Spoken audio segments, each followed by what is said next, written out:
Let's get right now to the latest on Diana Nyad's bid for the history books. It ended just hours away from Florida after a big storm overnight. Battles with jellyfish, as you know, severe exhaustion, and just one day before her 63rd birthday. ABC's Matt Gutman is there in Key West, Florida, and has the latest for us. Good morning, Matt. Good morning, Robin. 60 hours into that colossal endeavor to swim from Cuba to Florida, she called it quits. Her body was swollen with welts from jellyfish. Her tongue and mouth were swollen from the salt water. She had bad sunburn, and her team just decided it was too much. Had to bring her in. They're now rushing her back to a marina here where she can get some additional medical care. This morning, defeat for Diana Nyad came in swarms. Jellyfish, a torch-like sun, and the second straight night of squalls forced her team to pull her from the water 55 miles from Florida, even as she valiantly tried to crawl on. Overnight, her lips and tongue continued swelling, puffing up due to the salt water. Her face and suit smeared with this black paste to ward off hypothermia. But rather than defeated, her team was inspired. How far is she from reaching her goal right now? Well, I think we all feel that she has reached her goal, and that her goal is this kind of heroic will.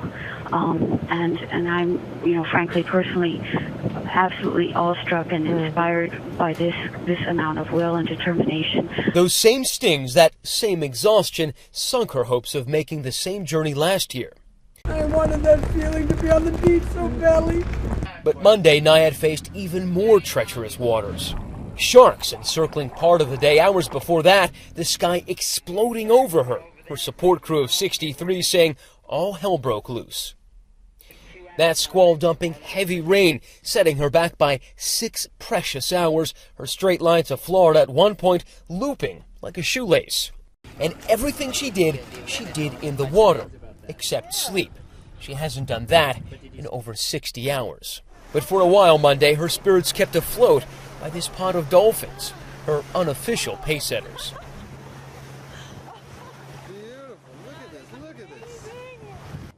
Now, this is the third time in a year that she's tried and failed this particular quest, but her record of a 102-mile swim in open water from the Bahamas to Florida still stands.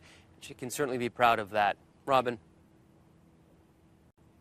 All right, we're going to turn now to Steve Munantonez on the phone. He's an official observer on the boat with Diana, and we talked to him just as they were pulling Diana out of the water. Steve, where are you right now? I mean, what are the next steps for Diana to reach the shores of Florida? We're going to be motoring in by our boats, five-boat flotilla, towards Key West. When do you expect she could make it there to Key West?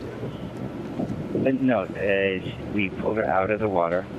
The dangers were so great that we couldn't risk anyone's life, including her own. I'm sorry, I didn't hear that. So you're saying that Diana Nyad has been pulled from the water?